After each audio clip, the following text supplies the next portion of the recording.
राह संघर्ष की जो चलता है वही संसार को बदलता है। राह संघर्ष की जो चलता है वही संसार को बदलता है। और जिसने रातों में जंग जीती है सूर्य बनकर भी निकलता है। उम्र थका नहीं सकती, ठोकरें गिरा नहीं सकती, और अगर जिद हो जीतने की तो हार भी हरा नहीं सकती। आंखों में मंजिल थी, गिरे और संभलते रहे। आंधियों ने कोशिश की रोकने की, मगर चिराग हवा में चलते रहे। सीढ़ियां उन्हें मुबारक हो जिन्हें सिर्फ छत तक जाना है। मेरी मंजिल तो आसमान, रास्ता मुझे खुद बनाना। अच्छा हुआ जो दौड़ के सफर में धूप निकली, अगर छांव मिलती तो तड़के सो रहे। और मुश्किलों से भाग जाना आसान होता है दोस्त। हर पहलू जिंदगी का इम्तिहान होता है, और डरने वालों को मिलता नहीं कुछ जिंदगी में। लड़ने वालों के कदमों में जहान होता है, और लड़ने वालों के कदमों में जहान।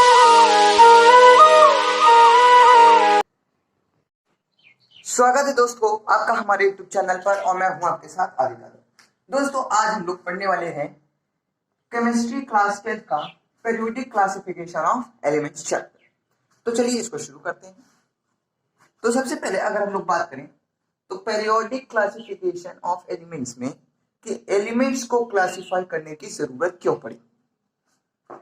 एलिमेंट्स को क्लासिफाई करने की जरूरत क्यों पड़ी। तो सबसे पहले एक एग्जांपल ले लेते हैं। क्या ले लेते हैं? एक एग्जांपल। समझाने से पहले मैं एक एग्जांपल लेना चाहूंगा। एक शॉप है। क्या है? शॉप। वहां पर हमारे पास बिस्किट्स है, नमकीन है, मैगी है, केचप है, और भी बहुत सारी चीजें हैं। चीनी है, मैदा है, बेसन है, ये सब चीजें एक जगह रखी हुई। तो शॉपकीपर क्या करता है, जितने भी बिस्किट्स हैं, क्या है, जितने भी बिस्किट्स हैं उसको एक रैक में रख देता है, रैक 1 में। जितने भी वेफर्स है उसको क्या करेगा, रैक 2 में रख देगा। जितनी भी क्या करते हैं, मीजर करने वाली चीजें हैं जैसे कि शुगर, मैदा, ये सब वो रैक 3 में रख देता है। ठीक, ये सब चीज किस में रख देता है, रैक 3 में रख देता है। केचप रैक 4 में रख देता है। ठीक, ये इस तरीके से वो क्लासिफाई कर दिया। अब क्या होगा, मान लेते हैं एक आदमी है ए, आदमी का नाम क्या है ए। वो क्या कहता है मुझे कौन सा बिस्किट चाहिए, ओरियो बिस्किट चाहिए। कौन सा बिस्किट, ओरियो बिस्किट। तो ये जो शॉपकीपर था एस, ये क्या करेगा, सीधे ना केचप के पास जाएगा, ना शुगर के पास जाएगा, ना वेफर्स के पास जाएगा, सीधे कहां जाएगा, बिस्किट्स के पास। क्यों? क्योंकि उसे मालूम कि हमने बिस्किट्स में ओरियो कहाँ मिलेगा, बिस्किट्स वाले में मिलेगा। एक प्रॉपर्टी, भी सारे बिस्किट एक जैसे प्रॉपर्टी रखते हैं, तो यहाँ कहाँ जाएगा, सीधे बिस्किट के पास जाएगा शॉपकीपर, और वहां से मैन ए को क्या दे देगा, ओरियो बिस्किट ला करके दे देगा। तो इसलिए जरूरत पड़ती है क्या, एलिमेंट्स को क्लासिफाई करने की। ठीक, इसलिए जरूरत पड़ती है क्या, एलिमेंट्स को क्लासिफाई करने की। जैसे उसने सब्सटेंस को क्लासिफाई किया, वैसे ही हम लोगों को क्या क्लासिफाई करना रहता है, एलिमेंट्स। ठीक, तो अब हम लोग बात करते हैं कि कैसे हमारे पास एलिमेंट्स क्लासिफाई किए गए। तो चलिए देखते हैं। तो यहां पर कब की बात हो रही है, इन द ईयर 1870। किस समय की बात है, 1817 ईयर की बात है। कौन साइंटिस्ट आए, जोहन वोल्फगैंग डोबलिन। कौन आए, जोहन वोल्फगैंग डोबलिन। इन्होंने क्या किया, एलिमेंट्स को क्लासिफाई करने की कोशिश की। सबसे पहले किसने कोशिश की, जोहन वोल्फगैंग डोबलिन। ठीक, तो यहां पर इन्होंने क्या कहा, इन्होंने एलिमेंट्स को क्लासिफाई किया सेम प्रॉपर्टीज, इनमें डाल लेते हैं। तो चलिए हम लोगों ने इन डाल लिए। यहां पर जोहन वोल्फगैंग ने एलिमेंट्स को कैसे क्लासिफाई किया, सेम प्रॉपर्टीज वाले एलिमेंट्स को। कैसे, सेम प्रॉपर्टीज वाले एलिमेंट्स को क्लासिफाई उन्होंने किया। यानी कि एलिमेंट्स जो थे, नॉइज प्रॉब्लम हो सकती है, लेकिन देखिए जोहन वोल्फगैंग डोबलिन ने एलिमेंट्स को कैसे क्लासिफाई किया, सेम प्रॉपर्टीज के बेसिस पर। कैसे, सेम प्रॉपर्टीज के बेसिस पर। तो यहां पर उन्होंने क्या किया, एलिमेंट्स को कुछ ऐसे क्लासिफाई किया कि उनकी जो प्रॉपर्टीज रहे वो क्या रहे, सेम रहे। एक क्वेश्चन आता है कि डॉबरेनियर के क्लासिफिकेशन को क्या कहते हैं, उन्होंने किस बेसिस पे किया, तो उन्होंने बनाया क्या, ट्राइड्स। क्या बनाया, ट्राइड्स। तो ट्राइड्स क्या होते हैं दोस्तों, ट्राइड्स ट्राइड्स तो अगर हम लोग बात करें ट्राइड्स की, तो ट्राइड्स क्या होते हैं, क्या कहते हैं, जॉन वोल्फगैंग डॉबरेनियर, यानी कि डॉबरेनियर ने एलिमेंट्स के क्या बनाए, ग्रुप्स ऑफ एलिमेंट्स, यानी कि डॉबरेनियर ने क्या बनाया, एलिमेंट्स के ग्रुप्स बनाए, और उसी ग्रुप्स को उन्होंने नाम क्या दिया, ट्राइड्स दिया। क्या नाम दिया, ट्राइड्स। समझ में आया, ट्राइड्स मतलब क्या, देखिए ट्राई यानी थ्री, तो यहाँ पर कुछ थ्री से भी मतलब होगा। तो चलिए यहाँ पर देखते हैं, सबसे पहले डॉबरेनियर के वो तीन ट्राइड्स, उन्होंने तीन ट्राइड दिए, कौन कौन से, चलिए देखते हैं।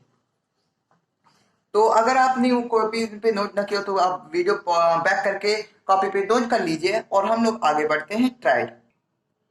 तो यहाँ पर आप देखिए, यहाँ पर ये डॉबरेनियर के तीन ट्राइड्स हैं, कौन कौन से, एक ये ट्राइड हो गया, ये वाला, एक ये वाला, और एक ये वाला, ये हमारे तीन ट्राइड बने।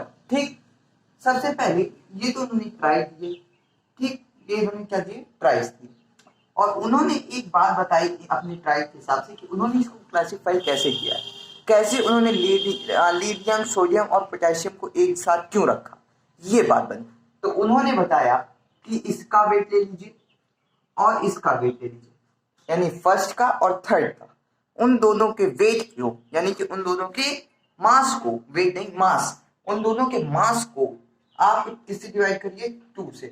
उन दोनों के मास को आप किससे डिवाइड करिए, 2 से। तो आप पाएंगे कि ये जो इन दोनों के मास का जो मीन होगा, मीन मतलब अपॉन 2, तो क्या होगा, इसके मास के इक्वल होगा, अप्रोक्सीमेटली इक्वल होगा। ये वर्ड इंपॉर्टेंट है, अप्रोक्सीमेटली क्या होगा, इंपॉर्टेंट होगा। ठीक, जैसे कि यहां पर अगर आप देखें तो लिथियम का मास कितना होता है, 6.9। लिथियम का मास कितना होता है, 6.9। और अगर हम लोग बात करें पोटेशियम का, तो उसका मास होता है 39.0। क्या होता है, 39.0, यानी कि 39 होता है। ठीक, तो चलिए दोस्तों, अब हम लोग बात करते हैं लिमिटेशंस ऑफ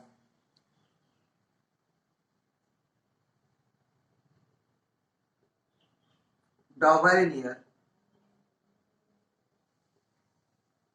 ट्राइड। क्या हुआ, क्यों ऐसा हुआ कि जो हमारा डॉबरेनियर के ट्राइड्स थे, डॉबरेनियर के क्या थे, ट्राइड्स थे, वो फेल क्यों हो गया, ये अब हम लोगों को आगे पढ़ना है। तो चलिए देखते हैं क्यों फेल हो गया। यहाँ पर अगर आप देखो, हमारे जब डॉबरेनियर साहब थे, कब की बात हो रही है, वो ईयर कौन सा था, जल्दी आप कमेंट में करिए। जब भी वो ईयर था तो क्या हुआ, वो आपको बताना है कौन सा ईयर था, मैंने भी थोड़ी देर पहले बताया है। तो वो उस समय क्या हुआ, हमारे पास कितने डिस्कवर्ड एलिमेंट्स थे, डिस्कवर्ड एलिमेंट्स थे 25। कितने एलिमेंट्स डिस्कवर्ड थे, 25। लेकिन उन्होंने ट्राइड्स कितने का दिया,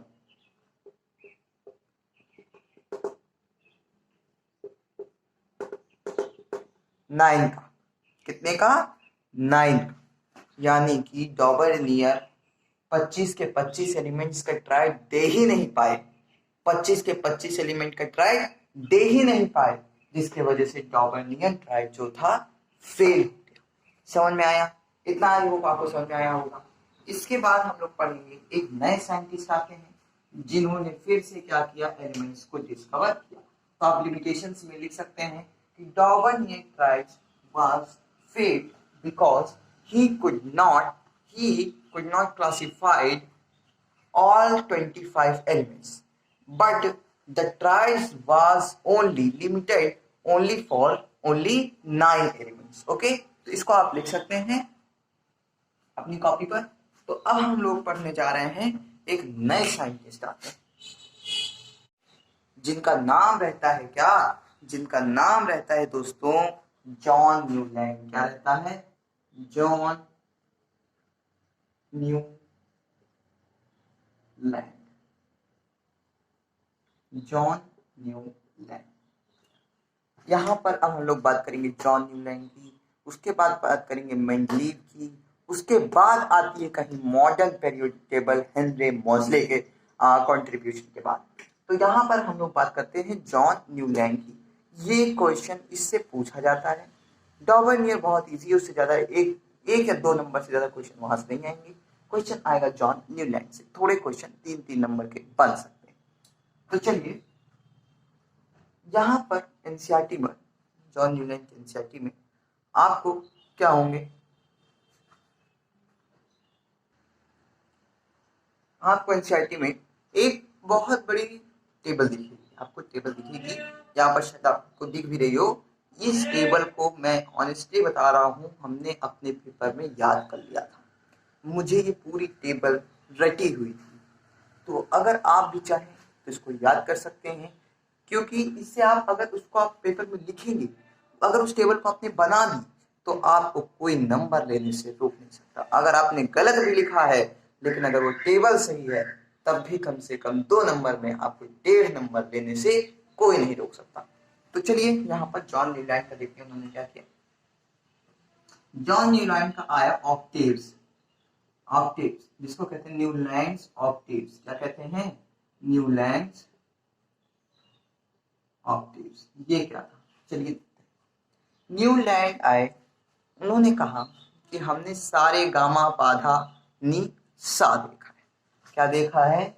सा रे गा मा पा धा नी सा।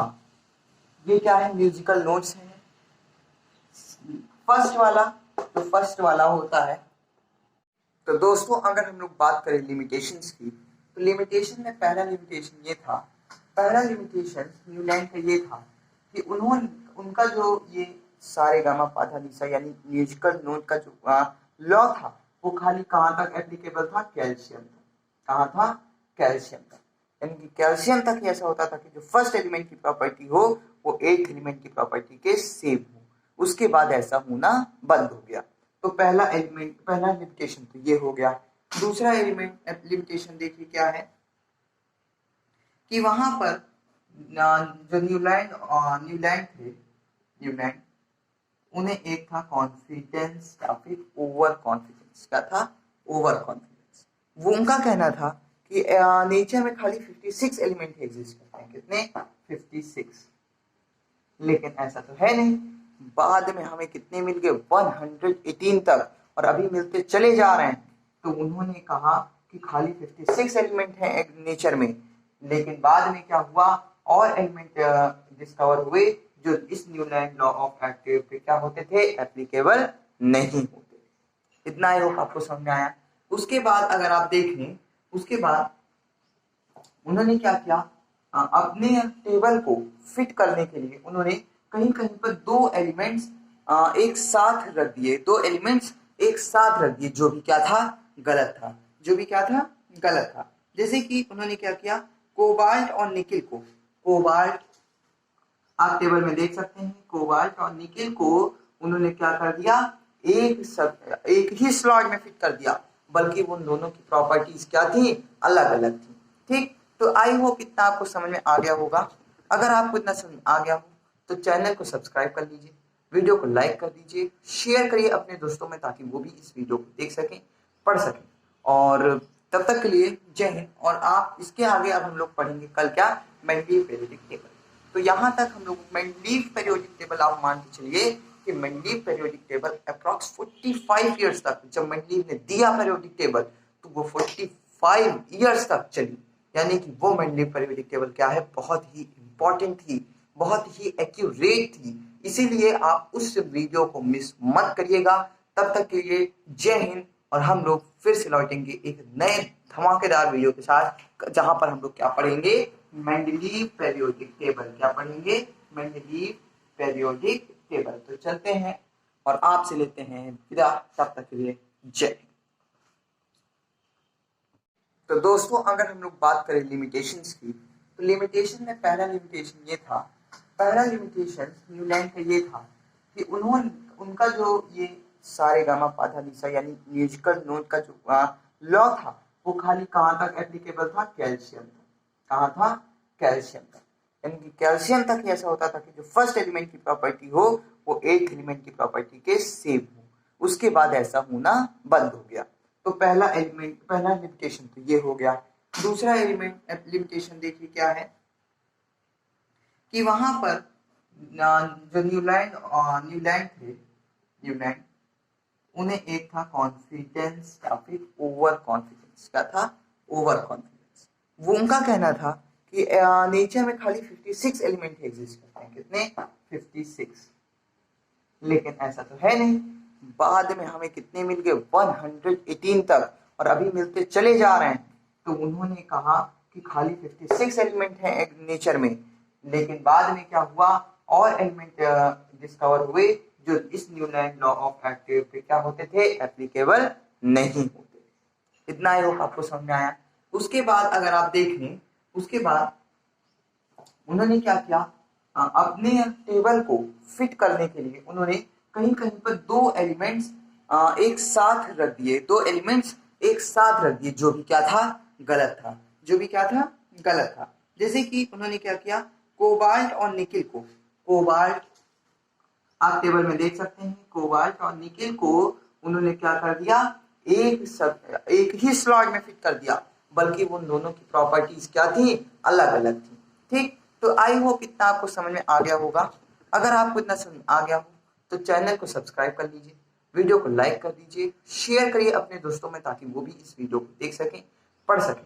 और तब तक के लिए जय हिंद। और आप इसके आगे अब हम लोग पढ़ेंगे कल क्या, मेंडलीव पीरियोडिक टेबल।